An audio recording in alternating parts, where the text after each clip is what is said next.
5 claves del Real Madrid-Liverpool. ¡Arrancamos!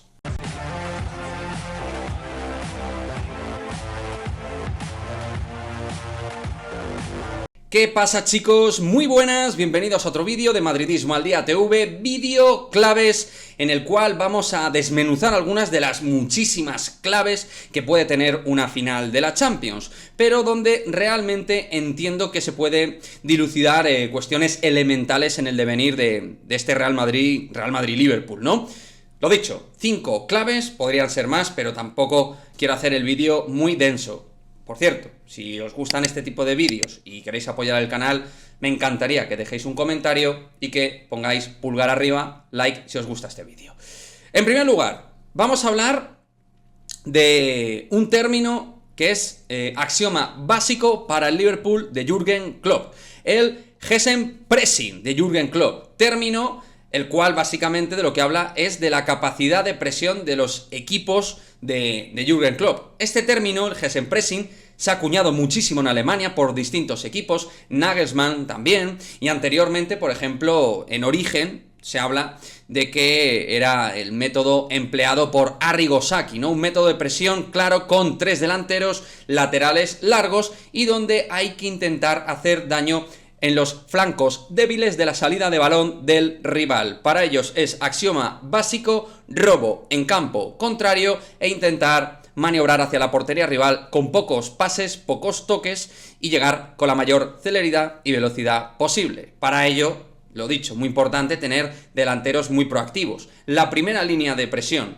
y su efectividad es la clave del éxito de Jürgen Klopp y del Liverpool. Salah, Mané, Luis Díaz, hombres presionantes que van a intentar agobiar en la salida al Real Madrid. Y es que también hay que decir que en el beneficio del riesgo está también el perjuicio. Quiero decir, si tú eres capaz de romper esta primera línea de presión de manera pulcra, con un buen nivel técnico de balón, realmente vas a poder desarticular muy bien y aprovechar los riesgos del propio Liverpool.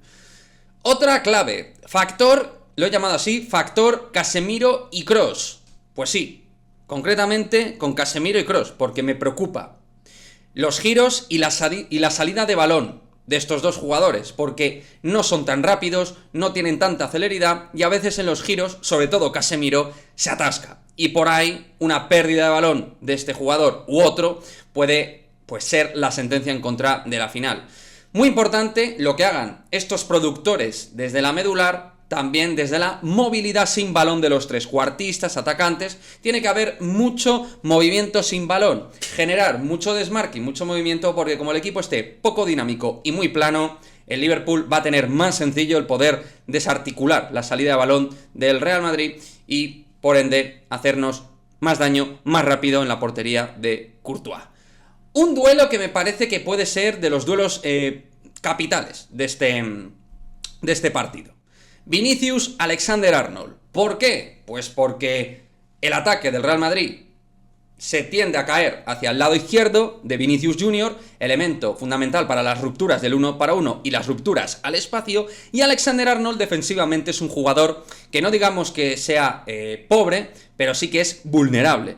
Aparte de que Alexander-Arnold a veces es más extremo que lateral y deja bastantes espacios. Importante que Vinicius en particular en su partido encuentre en algún momento al espacio a los centrales, o Van Dijk, o Konaté, o Fabinho cuando vaya a las coberturas, que siendo jugadores móviles, pues obviamente Vinicius ahí los puede hacer mucho daño fuera de zona de naturaleza propia de los jugadores, ¿no? Como digo, de los dos centrales y del propio Fabinho, que es un poquito la escoba del Liverpool. Importante para mí, muy importante este duelo. Creo que por ahí les podemos hacer mucho daño si sabemos aprovecharlo al espacio. Dani Carvajal, el factor débil del Real Madrid. ¿Por qué? Pues porque si decimos que Arnold es el factor débil dentro del lateral derecho, también en nuestro lateral derecho Dani Carvajal para mí es el flanco débil dentro de la defensa. Con Robertson y Luis Díaz cayendo hacia las diagonales, hacia adentro, y Robertson profundizando, muy importante el trabajo de Fede Valverde, que se intuye que va a ser titular y va a tener que hacer mucho trabajo de fontanería defensiva para ayudar a Dani Carvajal. Sostén en el medio y en la derecha, Fede Valverde, y Carvajal va a tener que tener mucho cuidado en los unos para uno, medirse bien, porque a veces tiende a medir mal y si mides mal con este tipo de jugador, pues por ahí se te puede crear un agujero negro muy, pero que muy peligroso. Y por último, y esto lo hemos ido viendo en todos los partidos de la Champions prácticamente del Real Madrid en las fases de eliminatorias, la energía de los cambios de Carlo Ancelotti. Para Ancelotti hay un momento prime en todos los partidos de Champions. Todo lo que tiene que ver a partir del minuto 70, tras la situación de desgaste de los equipos, tanto del propio como del ajeno, del rival. Veremos casi seguro a Rodrigo Goes y a Camavinga entrando en esta parcela de tiempo, 100%, yo lo veo claro, y la incidencia de ambos puede ser vital en el devenir también de este partido, de la final de la Champions. Creo que Rodrigo, además, en este status quo de encuentro, ya ha demostrado que se mueve de manera formidable, y Camavinga le da ese ritmo de juego que otros jugadores no son capaces de dar en una situación, pues, ya de final de partido. Él entra fresco, con piernas frescas, energía, ahí rompe líneas, mueve el balón de lado a lado, le da frescura al equipo, oxígeno, con y sin balón, y Eduardo Camavinga se convierte en un auténtico valladar dentro de ese centro del campo para el Real Madrid. Por lo tanto, muy importante la inclusión de estos dos jugadores, que yo, insisto, creo que van a ser seguro parte importante del partido, aunque no jueguen desde el minuto 0. 5 claves. Insisto, muchas más se podrían desgranar, entre otras, por ejemplo, el juego aéreo con Van Dijk y Konaté, que creo que nos pueden hacer daño. Ahí tenemos que ser muy sólidos en el córner defensivo, y luego también, por ejemplo, Benzema saliendo de zona y sacando a la gente y soltando el balón a 2 toques. Bueno, habría otras claves, aparte de la evidente, que es de perogrullo y no la ha puesto, la efectividad en áreas de cualquier partido top, pero esto creo que no tiene nada de particular o de análisis individualizado en esta contienda, ¿no? En este partido.